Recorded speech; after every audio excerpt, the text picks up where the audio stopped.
La historia de las poderosas obras de Dios.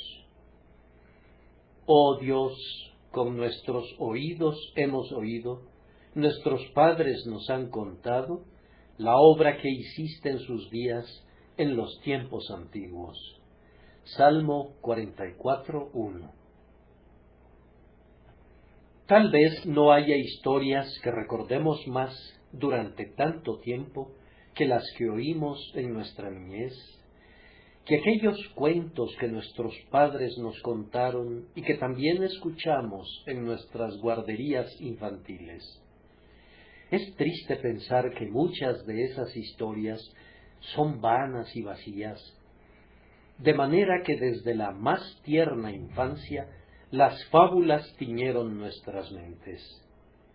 Extrañas narraciones llenas de mentiras inocularon nuestro cerebro. Ahora bien, entre los primeros cristianos y entre los antiguos creyentes de tiempos lejanos, los cuentos de las guarderías infantiles eran muy diferentes de los cuentos de ahora, y las historias que entretenían a sus hijos eran de muy diferente tipo de las que nos fascinaron en los días de nuestra tierna infancia. Abraham sin duda les contaba a sus pequeños hijos cosas sobre el diluvio, y les decía cómo las aguas habían cubierto la tierra y cómo únicamente Noé fue salvado en el arca. Todos los antiguos israelitas, morando ya en su propia tierra, les contaban a sus hijos historias acerca del Mar Rojo y acerca de las plagas que Dios envió a Egipto cuando sacó a su pueblo de la casa de servidumbre. Se sabe que entre los primeros cristianos, los padres solían contar a sus hijos todo lo relacionado a la vida de Cristo, a los hechos de los apóstoles y otras narraciones semejantes. Más aún, entre nuestros ancestros puritanos, esas mismas historias recreaban a la niñez. Sentados junto a la chimenea, ante aquellos antiguos mosaicos holandeses que mostraban pintorescos dibujos de exquisito primor de la historia de Cristo, las madres enseñaban a sus hijos que Jesús caminó sobre el agua y que multiplicó los panes, o les hablaban acerca de su maravillosa transfiguración, o de la crucifixión de Jesús. Oh, cómo quisiera que los cuentos de nuestra época fueran como aquellos, que las historias de nuestra niñez fueran de nuevo las historias de Cristo, y que cada uno de nosotros creyera que, después de todo, no puede haber nada más interesante que lo verdadero, y que nada puede ser más impactante que aquellas historias que están registradas en el libro sagrado. Nada puede conmover más verdaderamente el corazón de un niño que las maravillosas obras que Dios realizó en tiempos antiguos. Ahora, pareciera que el salmista que escribió esta oda en extremo musical hubiera escuchado de su padre las historias de las portentosas cosas que Dios había hecho en su día, y posteriormente este dulce cantor en Israel las enseñó a sus hijos, y así una generación tras otra fue conducida a llamar a Dios bendito al recordar a través de la tradición sus poderosas obras. Ahora, queridos amigos míos, esta mañana tengo la intención de recordarles algunas de las prodigiosas obras que Dios realizó en los tiempos antiguos. Mi meta y objetivo será estimular sus mentes para que busquen cosas semejantes, para que mirando al pasado, a lo que Dios ha hecho, sean inducidos a mirar hacia adelante con ojos de expectación, confiando que Él extenderá de nuevo su potente mano y su santo brazo, y que repetirá esos poderosos actos que realizó en los días del pasado. Primero, voy a hablar sobre las maravillosas historias que nuestros padres nos han contado y que hemos oído acerca de los tiempos antiguos. En segundo lugar, voy a mencionar algunas condiciones adversas bajo las que operan esas antiguas historias con respecto a su efecto sobre nuestras mentes. Y luego voy a sacar las conclusiones pertinentes de esas cosas maravillosas que hemos oído que el Señor hizo en los días de la antigüedad. Comencemos entonces con las maravillosas historias que hemos oído acerca de los antiguos hechos del Señor. Hemos oído que Dios ha realizado a veces actos muy poderosos. El curso normal cotidiano del mundo se ha visto turbado por prodigios ante los cuales los hombres se han maravillado en grado sumo. No siempre ha permitido Dios que la Iglesia prosiga ascendiendo gradualmente a la victoria, sino que le ha agradado asestar a veces un terrible golpe a sus enemigos para derribarlos, y le ha agradado pedir a sus hijos que hollaran los cuerpos caídos de esos enemigos. Revisen entonces los registros antiguos y recuerden lo que Dios ha hecho. ¿No recuerdan lo que hizo en el Mar Rojo? Cómo desbarató a Egipto y a toda su caballería, y cómo cubrió el carro y el caballo de Faraón en el Mar Rojo. ¿No han oído la historia de cómo Dios derrotó a Og, rey de Basán, y a Sehón, rey de los amorreos, porque se opusieron al avance de su pueblo? ¿No han aprendido cómo demostró que su misericordia permanece para siempre al eliminar a esos grandes reyes y al deponer de sus tronos a los poderosos? ¿No han leído también cómo Dios derrotó a los hijos de Canaán y cómo echó a los habitantes que allí estaban, dando a su pueblo por siempre la tierra como posesión repartida por suerte? ¿No han oído cómo, cuando las huestes de Javín vinieron contra ellos, las estrellas desde sus órbitas pelearon contra Sísara? Los barrió el torrente de Sisón, el antiguo torrente, el torrente de Sisón, y no quedó ninguno de ellos. ¿No se les ha dicho también cómo por mano de David Dios hirió a los filisteos, y cómo por su diestra hirió a los hijos de Amón? ¿No han oído cómo Madián fue confundido, y cómo las miríadas de Arabia fueron esparcidas por Asa en el día de su fe? ¿Y no han oído también cómo el Señor puso un espíritu en las huestes de Sennacherib, de tal manera que en la mañana todos estaban muertos? Cuenten ustedes sus prodigios, hablen de ellos en sus calles, enséñenlos a sus hijos, no permitan que sean olvidados, pues la diestra del Señor ha hecho maravillas. Su nombre es conocido en toda la tierra. Sin embargo, los prodigios que más nos conciernen son los de la era cristiana, que ciertamente no son menos importantes que los que ocurrieron en el Antiguo Testamento. ¿No han leído nunca cómo Dios adquirió gran renombre en el día de Pentecostés? Busquen y lean en este libro del registro de los prodigios del Señor. Pedro, el pescador, se puso de pie y predicó en el nombre del Señor su Dios. Una multitud se congregó y el Espíritu de Dios descendió sobre ellos, y sucedió que 3,000 personas en un día se compungieron de corazón por la mano de Dios y creyeron en el Señor Jesucristo. ¿Y no saben cómo los 12 apóstoles con los discípulos iban por todas partes predicando la palabra, y cómo caían de sus tronos los ídolos?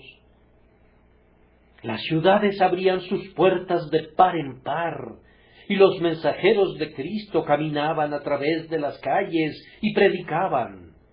Es cierto que al principio fueron expulsados de un sitio y de otro, y fueron cazados como codornices en las montañas, pero no recuerdan cómo el Señor obtuvo para sí la victoria, puesto que 100 años después de la crucifixión de Cristo, el Evangelio ya había sido predicado en todas las naciones, y las islas del mar ya habían oído su sonido. Y no han olvidado todavía cómo los paganos eran bautizados miles a la vez en todo río. ¿Qué torrente hay en Europa que no pueda dar testimonio de la majestad del Evangelio? ¿Qué ciudad hay en la tierra que no pueda decir cómo ha triunfado la verdad de Dios y cómo el pagano ha abandonado a sus falsos dioses y ha doblado su rodilla ante Jesús el crucificado? La primera propagación del Evangelio es un milagro que nunca podrá ser eclipsado. Todo lo que Dios hizo en el Mar Rojo lo superó en los siguientes 100 años después de la primera venida de Cristo al mundo. Parecía como si un fuego del cielo corriera por el suelo. Nada podía resistirse a su fuerza. El rayo de la verdad demolió cada pináculo del templo del ídolo, y Jesús fue adorado desde la salida del sol hasta su ocaso. Esta es una de las cosas que hemos oído sobre los tiempos antiguos. ¿Y no han oído nunca acerca de las poderosas cosas que Dios hizo por medio de los predicadores algunos cientos de años a partir de aquella fecha? ¿No se les ha comentado respecto a Crisóstomo, el de la boca de oro, y cómo, siempre que predicaba, la iglesia se veía atestada con atentos oyentes, y allí, puesto de pie y levantando manos santas, predicaba la palabra de Dios en verdad y justicia con una majestad sin paralelo? El pueblo lo escuchaba al borde de sus asientos para no dejar escapar ni una sola palabra, y enseguida rompía el silencio con sus aplausos y con golpes de los pies en el suelo. Luego callaban por un rato, embelesados con el poderoso orador, y enseguida, transportados por el entusiasmo, se ponían de pie, aplaudían y gritaban de gozo de nuevo. Incontables fueron las conversiones en su día, y Dios era engrandecido en grado sumo, pues los pecadores eran salvados en gran número. Y nunca les han contado sus padres acerca de las portentosas cosas que fueron hechas posteriormente, cuando la negra oscuridad de la superstición cubrió la tierra, cuando el papado se sentó sobre su trono de ébano, extendió su vara de hierro a través de las naciones, cerró las ventanas del cielo, apagó a las propias estrellas de Dios y adensó las tinieblas que cubrían a la gente. ¿Nunca han oído acerca de cómo Martín Lutero se levantó y predicó el Evangelio de la gracia de Dios? Y cómo las naciones temblaron, y el mundo oyó la voz de Dios y vivió. ¿No han oído acerca de Zwinglio entre los suizos y de Calvino en la santa ciudad de Ginebra, y de las poderosas obras que Dios hizo por medio de ellos? Es más, como británicos, han olvidado a los poderosos predicadores de la verdad.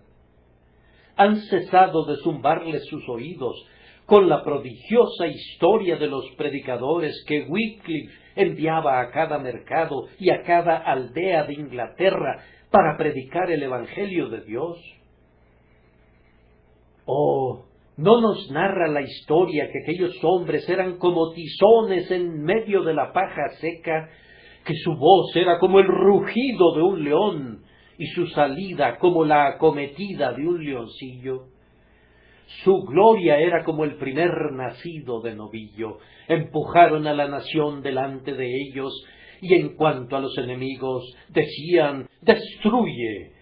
Nadie podía enfrentarse a ellos, pues el Señor, su Dios, los había ceñido con poder. Acercándonos un poco más a nuestros tiempos, ciertamente nuestros padres nos han contado las prodigiosas cosas que Dios hizo en los días de Wesley y de Whitefield. Todas las iglesias estaban dormidas. La falta de religión era la norma del día. Las propias calles parecían rezumar iniquidad y las alcantarillas rebosaban de la maldad del pecado. Se levantaron Whitefield y Wesley, hombres cuyos corazones el Señor había tocado, que tuvieron el arrojo de predicar el Evangelio de la gracia de Dios. Repentinamente, como en un instante, se oyó un sonido como de alas, y la iglesia dijo: «¿Quiénes son estos que vuelan como nubes y como palomas a sus ventanas?». «Vienen, vienen, incontables como las aves del cielo, como una ráfaga, como poderosos vientos que no pueden ser resistidos». En unos pocos años, por la predicación de estos dos hombres, Inglaterra fue impregnada con la verdad evangélica. La palabra de Dios fue conocida en cada pueblo, y casi no había ninguna aldea en la que los metodistas no hubiesen penetrado. Pensando que aquellos eran días de lenta transportación, cuando el cristianismo parecía haber comprado aquellas viejas carretas en las que nuestros padres viajaron una vez, donde el negocio funciona con vapor, allí la religión se arrastra con frecuencia con su panza contra el suelo. Nos quedamos sorprendidos ante estas historias y las consideramos como prodigiosas. Con todo, debemos creerlas, pues nos llegan como asuntos sustanciales de la historia. Y por su gracia, Dios hará todavía esas cosas prodigiosas que hizo en los tiempos antiguos. Porque ha hecho grandes cosas el poderoso, santo es su nombre. Quisiera llamar su atención a una característica especial de las obras de Dios en los tiempos antiguos, y es que derivan un interés y un asombro crecientes del hecho de que todas ellas fueron cosas repentinas. Los veteranos en nuestras iglesias creen que las cosas tienen que crecer pausada y gradualmente. Debemos avanzar paso a paso. Dicen que la acción continua y el trabajo progresivo traerán finalmente el éxito. Pero lo maravilloso es que todas las obras de Dios han sido repentinas. Cuando Pedro se puso de pie para predicar, no tuvieron que pasar 6 semanas para que 3,000 personas fueran convertidas. De inmediato fueron convertidas y fueron bautizadas ese mismo día. Se volvieron al Señor en aquella hora. Estos individuos se convirtieron en discípulos de Cristo tan verdaderamente como podrían haberlo sido si su conversión les hubiera tomado 70 años. Así fue en los días de Martín Lutero. No le tomó siglos a Lutero para que irrumpiera en la densa oscuridad de Roma. Dios encendió la vela, y la vela ardió, y hubo al instante luz. Dios obra de repente. Si alguien hubiera estado en Württemberg y hubiera preguntado: ¿puede acobardarse el papado? ¿Puede lograrse que tiemble el Vaticano? La respuesta habría sido: no, hacerlo tomaría al menos 1000 años. El papado, la gran serpiente, se ha enroscado de tal manera en torno a las naciones y las ha sujetado tan firmemente con sus anillos que no pueden ser liberadas excepto mediante un largo proceso. Sin embargo, Dios dijo, no es así. Él hirió gravemente al dragón y las naciones fueron liberadas. Él quebrantó las puertas de bronce y desmenuzó los cerrojos de hierro, y la gente quedó libre en una hora. La libertad no vino con el transcurrir de los años, sino en un instante. El pueblo que andaba en tinieblas vio gran luz. Para los que moraban en tierra de sombra de muerte, luz resplandeció sobre ellos. Lo mismo ocurrió en los días de Whitefield. La reprensión para una iglesia dormida no fue una obra de mucho tiempo, se realizó de inmediato. ¿No han oído nunca acerca del gran avivamiento en tiempos de Whitefield? Tomen como ejemplo el de Cambus Lang. Él estaba predicando a una gran congregación en el cementerio junto a la iglesia, ya que la multitud no cabía en ningún edificio. Y mientras predicaba, el poder de Dios vino sobre los oyentes y uno tras otro cayeron al suelo como si hubiesen sido heridos.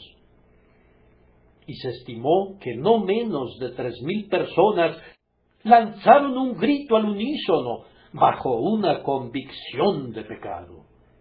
Continuó predicando, ya sea tronando como Boanerges, ya consolando como Bernabé, y la obra se esparció, y ninguna lengua podría contar las grandes cosas que Dios hizo como resultado de aquel sermón de Whitefield. Ni siquiera el sermón de Pedro en el día de Pentecostés pudo igualarse a ese. Así ha sucedido en todos los avivamientos.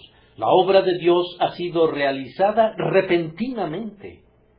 Como con un estallido de trueno, Dios ha descendido de lo alto, no lentamente, sino cabalgando sobre el querubín muy regiamente, volando sobre las alas del impetuoso viento. La obra ha sido repentina. Los hombres apenas podían creer que fuera cierto, pues fue realizada en un lapso muy breve. Ustedes son testigos del gran avivamiento que está teniendo lugar en Belfast y sus alrededores. Después de considerar cuidadosamente el asunto y después de ver a un hermano confiable y bien amado que vivía en ese vecindario, y a pesar de lo que pudieran decir los enemigos, estoy convencido de que es una obra genuina de la gracia y de que Dios hace prodigios allí. Un amigo que vino a visitarme ayer me dijo que los hombres más ruines y viles y que las mujeres más depravadas en Belfast han experimentado esta extraordinaria epilepsia, según la define el mundo, pero más bien han experimentado esta extraña irrupción del espíritu, según la entendemos nosotros. Unos hombres que solían ser borrachos sintieron de pronto un impulso que los condujo a orar. Ellos se resistían, recurrían a sus copas para apagarlo, pero mientras juraban y buscaban apagar al espíritu por medio de su blasfemia, Dios los llevó al fin a ponerse de rodillas y se vieron forzados a clamar pidiendo misericordia con gritos penetrantes y a agonizar en oración. Y luego, después de un tiempo, el maligno fue echado fuera de ellos y en un estado de ánimo apacible, santo y feliz, hicieron una profesión de su fe en Cristo y han caminado en su temor y amor. Los católicos romanos han sido convertidos. Yo pensaba que eso era algo extraordinario, pero en verdad han sido convertidos muy frecuentemente en Ballymena y Belfast. De hecho, se me informa que los sacerdotes están vendiendo ahora botellitas de agua bendita para que la gente la beba y sea preservada de este desesperado contagio del Espíritu Santo. Se dice que esta agua bendita tiene una eficacia tal que aquellos que no asisten a ninguna de las reuniones no son susceptibles de que el Espíritu Santo se entrometa con ellos, según les dicen los sacerdotes. Pero si asisten a las reuniones, ni siquiera el agua bendita podría preservarlos, pues son muy susceptibles de caer presa de la divina influencia. Yo creo que son susceptibles, ya sea que asistan o no. Todo eso se ha producido repentinamente, y aunque podemos esperar encontrar algún elemento de excitación natural, yo estoy persuadido de que, en general, es una obra real, espiritual y permanente. Hay un poco de espuma en la superficie, pero hay una corriente que corre en lo profundo que no puede ser resistida, que barre por debajo y que arrastra todo consigo. Por lo menos hay algo que despierta nuestro interés al saber que en la pequeña aldea de Valimena, en los días de mercado, los dueños de las cantinas cobraban siempre más de 100 de libras esterlinas por el whisky vendido, y ahora no pueden cobrar ni un soberano durante todo el día en todas las cantinas. Los hombres que una vez fueron borrachos, ahora se reúnen para orar, y hay personas que después de oír un sermón no se van hasta que el ministro predica otro mensaje y algunas veces hasta un tercero. Y al final el ministro se ve obligado a decirles: deben irse, estoy exhausto. Luego se dividen en grupos en sus calles y en sus casas y claman a Dios pidiéndole que sus poderosas obras se multipliquen y que los pecadores sean convertidos a Él. Bien, dirá alguien, no podemos creerlo. Muy probablemente tú no puedas, pero algunos de nosotros sí podemos creerlo, pues lo hemos oído con nuestros oídos y nuestros padres nos han contado las poderosas obras que Dios hizo en sus días, y estamos preparados para creer que Dios puede hacer ahora cosas semejantes. He de observar aquí que hay una característica muy clara en todas estas antiguas historias. Siempre que Dios ha realizado una obra poderosa, ha sido por medio de un instrumento muy insignificante. Cuando venció a Goliat, fue por medio del pequeño David, que no era más que un rubio muchacho. No hay que guardar la espada de Goliat. Siempre pensé que ese fue un error de David. No hay que guardar la espada de Goliat. Más bien hay que guardar la piedra y hay que atesorar por siempre la honda en la armería de Dios. Cuando Dios resolvió hacer morir a Sísara, fue una mujer la que tuvo que hacerlo con un mazo y una estaca. Dios ha realizado sus obras más poderosas por medio de los instrumentos más insignificantes. Ese es un hecho sumamente cierto respecto a todas las obras de Dios. Pedro, el pescador, en Pentecostés; Lutero, el humilde monje, en la Reforma; Whitefield, el mozo de la posada Old Bell en Gloucester, en el tiempo del avivamiento del siglo pasado, y así será hasta el fin. Dios no obra con los caballos o con el carro de Faraón, sino con la vara de Moisés. Él no realiza sus prodigios con el torbellino y la tormenta, los realiza a través del silbo apacible y delicado, para que toda la gloria y todo el honor sean suyos. ¿Acaso no es esto una fuente de aliento para ustedes y para mí? ¿Por qué no podríamos ser utilizados para hacer aquí algunas obras poderosas para Dios? Además, hemos notado en todas estas historias de las poderosas obras en los tiempos antiguos que donde quiera que Él ha hecho algo grande, ha sido por medio de alguien que ha tenido una fe muy grande. Yo creo verdaderamente en este momento que, si Dios así lo quisiera, cada alma en este salón sería convertida ahora. Si Dios decidiera poner de manifiesto las operaciones de su poderoso Espíritu, ni el más obstinado corazón sería capaz de oponerse. De quien quiere, tiene misericordia. Él hace lo que le place. Nadie puede detener su mano. Bien, dirá alguien, pero yo no espero ver grandes cosas. Entonces, querido amigo mío, no sufrirás ninguna decepción, pues no las verás.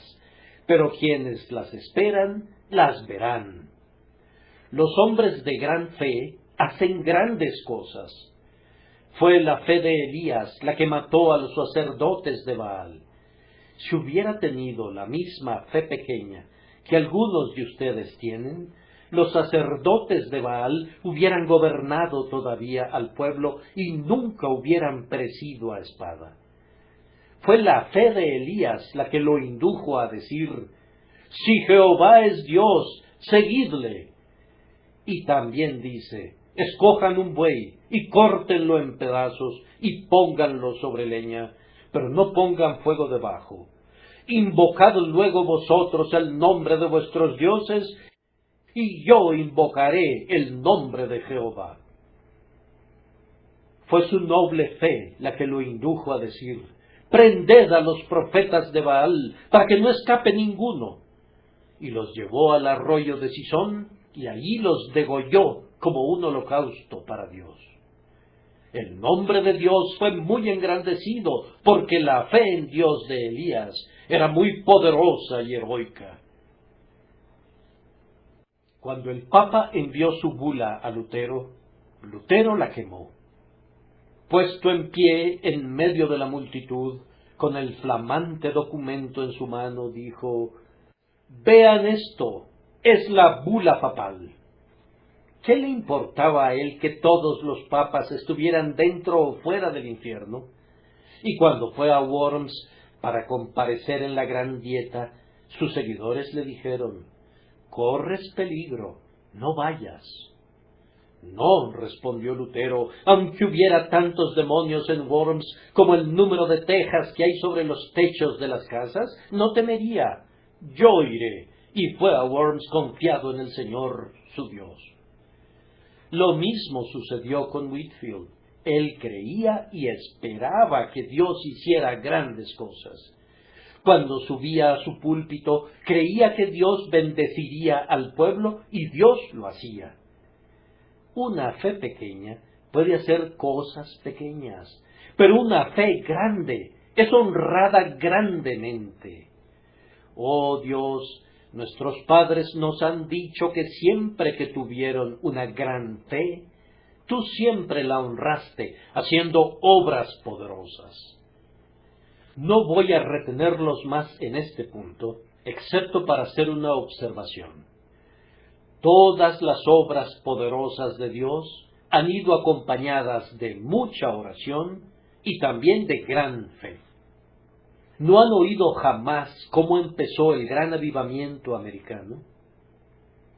Un hombre modesto y desconocido puso en su corazón orar para que Dios bendijera a su país. Después de orar y luchar y hacer la conmovedora pregunta: Señor, ¿qué quieres que yo haga? Señor, ¿qué quieres que yo haga? Rentó un cuarto y puso un anuncio notificando que en ese local tendría lugar una reunión de oración a tal y tal hora del día. Se presentó a la hora indicada, pero no había ni una sola alma allí. Comenzó a orar y oró solo durante media hora aproximadamente. Alguien llegó al término de la media hora, y luego llegaron 2 personas más, y creo que la reunión concluyó con 6 personas. Llegó la siguiente semana, y unas 50 personas acudieron en diferentes momentos. Por fin asistieron unas 100 personas a la reunión de oración. Luego otras personas iniciaron otras reuniones de oración. Al final, casi no había ni una sola calle en Nueva York que no celebrara alguna reunión de oración. Los comerciantes encontraban tiempo para ir rápidamente a mitad del día a orar. Las reuniones de oración tuvieron lugar cada día y duraban cerca de 1 hora. Peticiones y súplicas eran enviadas a lo alto y eran ofrecidas delante de Dios con sencillez, y las respuestas llegaban. Muchos eran los felices corazones que se ponían de pie y testificaban que la oración ofrecida la semana anterior había sido cumplida. Luego sucedió que, estando todos en ferviente oración, el Espíritu de Dios descendió repentinamente sobre la gente. Entonces corrió el rumor de que en una cierta aldea un predicador había estado predicando lleno de ardor y que cientos de personas fueron convertidas en una semana. El hecho se divulgó a todo lo ancho y a lo largo de los estados del norte del país. Esos avivamientos de la religión se volvieron universales y se ha dicho algunas veces que 250,000 de personas fueron convertidas a Dios en un breve lapso de 2 o 3 meses. El mismo efecto se produjo en Ballymena y Belfast por los mismos medios. Un hermano descubrió que en su corazón se albergaba el deseo de orar, y efectivamente oró. Luego tuvo lugar una habitual reunión de oración. Día tras día se congregaban para suplicar la bendición, y el fuego descendió y se realizó la obra. Los pecadores eran convertidos, no individualmente ni en pares, sino por centenas y por miles, y el nombre del Señor fue grandemente magnificado por el progreso del Evangelio. Amados, yo solo les estoy contando hechos. Cada uno de ustedes debe hacer su propia evaluación de los mismos, si así le parece. Conforme a mi división, ahora tengo que hacer unas cuantas observaciones acerca de las condiciones adversas bajo las que operan frecuentemente esas antiguas historias. Cuando la gente oye acerca de lo que Dios solía hacer, una de las cosas que dice es: «Oh, eso fue hace muchísimo tiempo». Piensan que los tiempos han cambiado desde entonces. Uno dice: «Yo puedo creer cualquier cosa acerca de la Reforma. Puedo aceptar los más espectaculares relatos que circulen. Y yo podría hacer lo mismo con respecto a Whitefield y a Wesley», dice otro. Todo es muy cierto. Efectivamente, ellos laboraron vigorosa y exitosamente, pero eso fue hace muchos años. El estado de cosas de entonces era muy diferente al de ahora. Concedido, pero quiero saber qué tienen que ver las cosas con esto. Creí que era Dios quien lo hacía. ¿Ha cambiado Dios? ¿No es Dios inmutable, el mismo ayer y hoy y por los siglos? ¿No proporciona eso un argumento para demostrar que lo que Dios hizo una vez puede hacerlo de nuevo? Es más, creo que puedo ir más lejos y decir que lo que Él hizo una vez es una profecía de lo que se propone hacer de nuevo, que todas las poderosas obras que fueron realizadas en tiempos antiguos se repetirán otra vez, y que el cántico del Señor se cantará de nuevo en Sión, y Él será de nuevo grandemente glorificado. Otros dirán: «Oh, bien, yo considero que estas cosas son grandes prodigios, que son milagros. No debemos esperarlos todos los días». Esa es precisamente la razón por la que no los obtenemos. Si hubiéramos aprendido a esperarlos, sin duda los obtendríamos. Pero desafortunadamente los ponemos en un estante como cosas fuera del orden común de nuestra moderada religión, como meras curiosidades de la historia de la Escritura. Sin importar cuán ciertas sean, imaginamos que tales cosas son unos prodigios de la providencia. No podemos imaginar que sean acordes con el ordinario accionar de su gran poder. Yo les suplico, amigos míos, que repudien esa idea, que la expulsen de sus mentes. Todo lo que Dios ha hecho para convertir a los pecadores debe ser considerado como un precedente, pues he aquí que no se ha acortado la mano de Jehová para salvar, ni se ha agravado su oído para oír. Si estamos estrechos del todo, somos estrechos en nuestro propio corazón. Nosotros mismos tenemos que asumir la responsabilidad y con denuedo debemos buscar que Dios plante en nosotros la fe de los hombres de la antigüedad para que gocemos ricamente de su gracia como en los días de la antigüedad. Sin embargo, hay otra condición adversa bajo la que operan estas viejas historias. El hecho es que nosotros no las hemos visto. Vamos, yo podría hablarles perennemente de avivamientos, pero ustedes no creerían ni tan integralmente, ni tan verdaderamente en ellos, como si un avivamiento tuviera lugar en su medio. Si lo vieran con sus propios ojos, entonces verían su poder. Si hubieran vivido en los días de Whitefield, o hubieran oído predicar a Grimshaw, creerían cualquier cosa.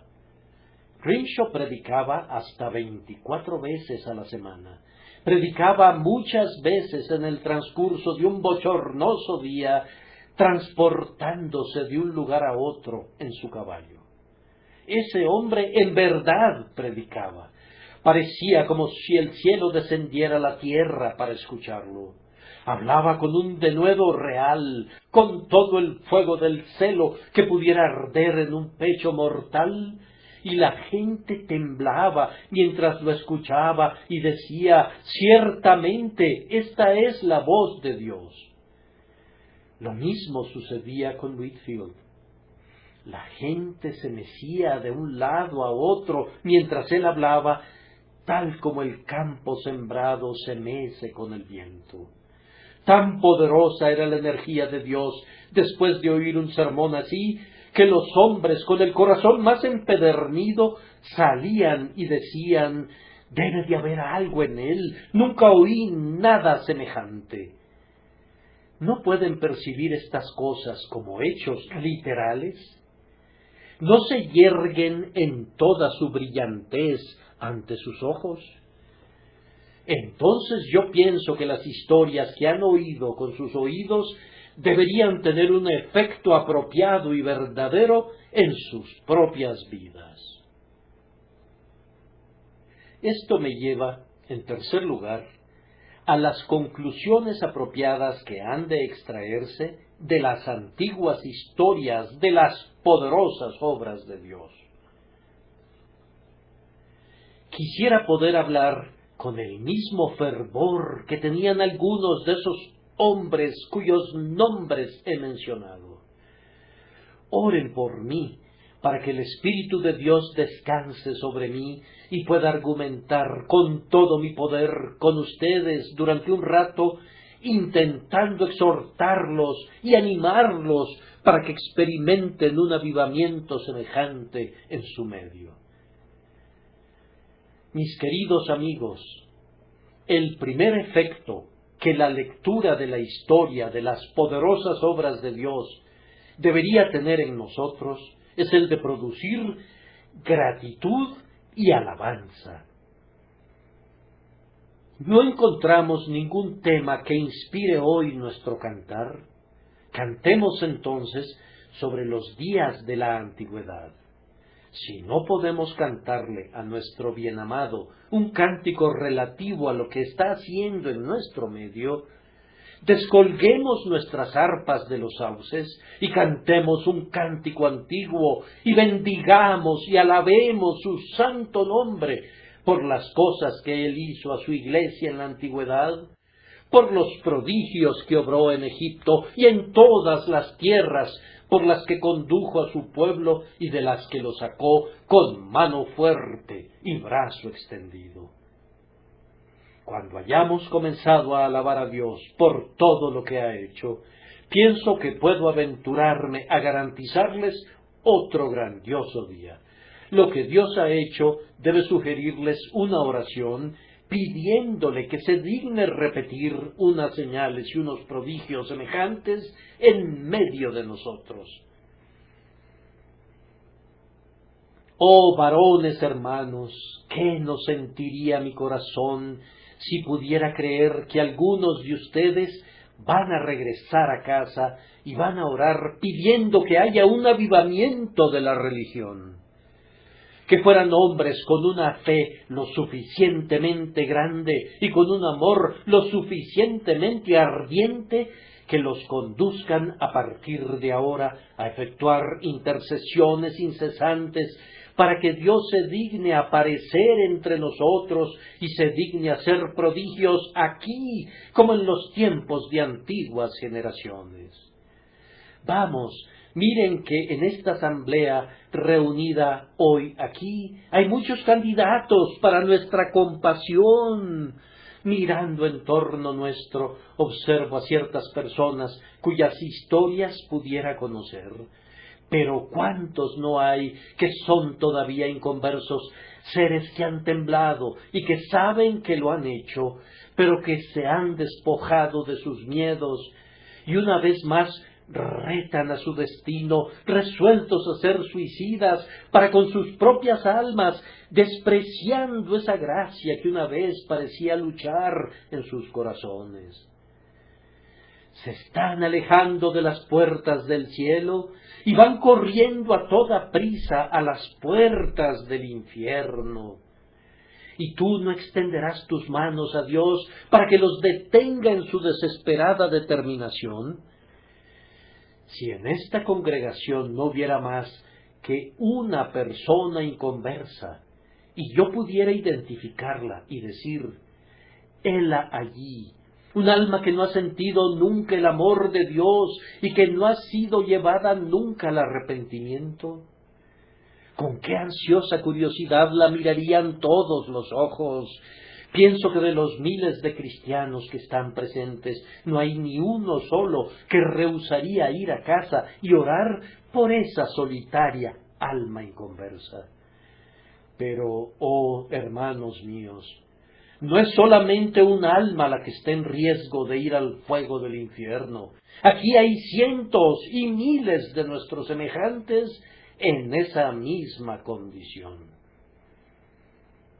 Les he de dar todavía otra razón por la que deberían orar. Hasta ahora todos los medios utilizados no han surtido efecto. Dios es mi testigo de cuán a menudo me he esforzado en este púlpito por ser un instrumento para la conversión de los hombres.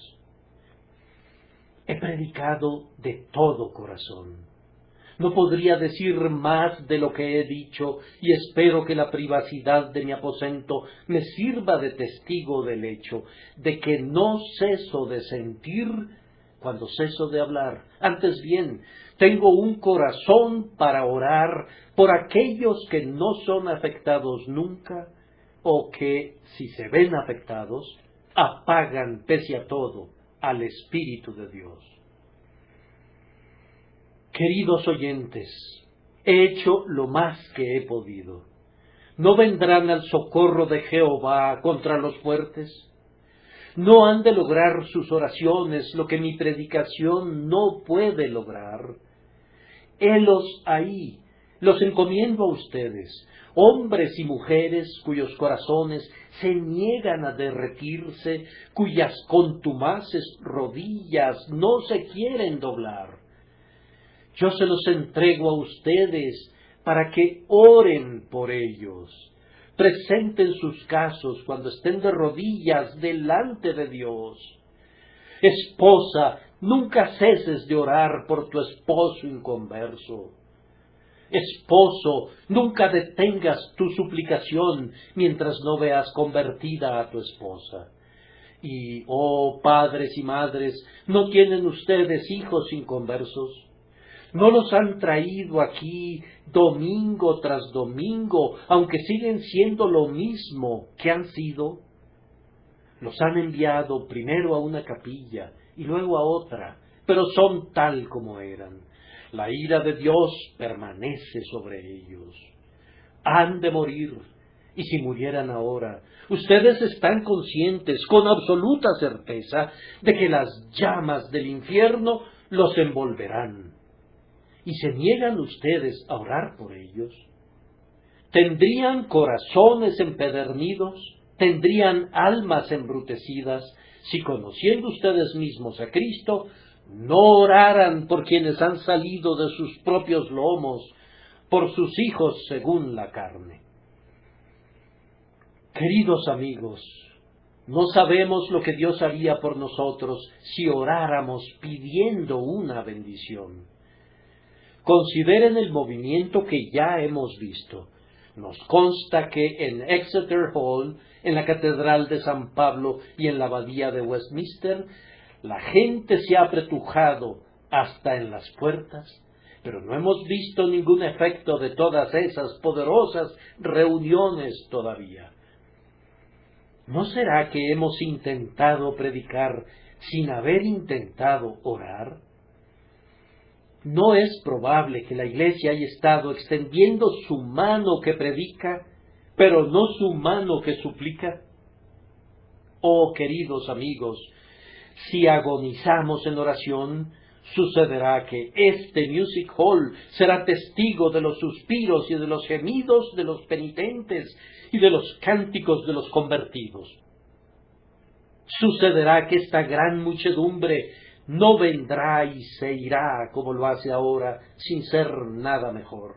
Por el contrario, los hombres saldrán de este salón alabando a Dios y diciendo: fue bueno haber estado allí. No fue otra cosa que la casa de Dios y la propia puerta del cielo. Con esto debe bastar para estimularlos a la oración. Otra conclusión que podemos sacar es que todas las historias que hemos oído deberían corregir cualquier autodependencia que pudiera haber entrado furtivamente en nuestros traicioneros corazones. Tal vez, como congregación, hayamos comenzado a depender de nuestros números y de otras cosas. Es posible que hayamos pensado: seguramente Dios nos bendecirá por medio del ministerio. Ahora bien, las historias que nuestros padres nos han contado deberían recordarnos a todos que Dios salva no por muchos, ni por unos cuantos, que no está en nosotros hacer esto, sino que Dios tiene que hacerlo todo. Pudiera ser que algún predicador ignorado, cuyo nombre ha sido desconocido hasta ahora, algún oscuro residente de St. Giles, se dé a la tarea en esta ciudad de Londres de predicar al Señor con un mayor poder del que los obispos o ministros hayan conocido antes. Yo le doy la bienvenida. Dios sea con él, sin importar de dónde venga, que Dios le ayude y que sea realizada la obra. Sin embargo, tal vez Dios tenga la intención de bendecir al instrumento usado en este lugar para tu bien y para tu conversión. Si es así, soy 3 veces feliz al pensar que ese podría ser el caso. Pero no dependan en absoluto del instrumento. No, cuando los hombres más se reían y más se burlaban de nosotros, más nos bendecía Dios. Ahora ya no es algo deshonroso asistir al Music Hall. No somos tan despreciados como lo fuimos antes, pero me pregunto si tenemos una bendición tan grande como la que una vez tuvimos. ¿Estaríamos dispuestos a soportar otra vergüenza en la picota, a experimentar otra dura experiencia, siendo atacados por todos los periódicos y a oír las rechiflas y los maltratos de todos los hombres, si así le agradara a Dios, con tal de que Él nos dé una bendición, que nos haga desechar cualquier idea de que nuestro propio arco y nuestra propia espada obtendrán la victoria para nosotros? Nunca veremos un avivamiento aquí, a menos que creamos que es el Señor, y sólo el Señor, quien puede hacerlo. Habiendo dicho esto, voy a esforzarme para estimularlos con la confianza de que el resultado que he imaginado puede ser obtenido y que las historias que hemos oído sobre los tiempos antiguos pueden hacerse realidad en nuestros días. ¿Por qué no podría ser convertido cada uno de mis oyentes? ¿Hay alguna limitación en el Espíritu de Dios? ¿Por qué el ministro más débil no se podría convertir en un instrumento de salvación para miles de personas? ¿Se ha acortado el brazo de Dios? Hermanos míos, cuando les pido que oren a Dios, suplicándole que haga del ministerio algo vivo y poderoso, como una espada de dos filos, para salvación de los pecadores, no les estoy imponiendo una tarea ardua, ni mucho menos imposible. Solo tenemos que pedirlo para obtenerlo. Antes de que llamemos, Dios responderá, y mientras estamos hablando todavía, Él oirá. Solo Dios sabe qué puede resultar del sermón de esta mañana, si Él decide bendecirlo. A partir de este momento pueden orar más, y desde este momento Dios puede bendecir más el ministerio. A partir de esta hora, otros púlpitos se pueden llenar de más vida y vigor que antes. Desde este mismísimo momento, la palabra de Dios puede fluir y correr y arremeter y alcanzar para sí una sorprendente e ilimitada victoria. Solo luchen en oración, reúnanse en sus casas, vayan a sus aposentos privados, sean denodados e insten a tiempo y fuera de tiempo, agonicen por las almas, y todo lo que han oído será olvidado por todo lo que verán. Y todo lo que otras personas les han dicho será como nada comparado con lo que oirán con sus oídos y lo que verán con sus ojos en medio de ustedes. Oh, ustedes, para quienes todo esto es un cuento ocioso, que no aman a Dios, ni le sirven tampoco, yo les suplico que hagan un alto y piensen por un momento.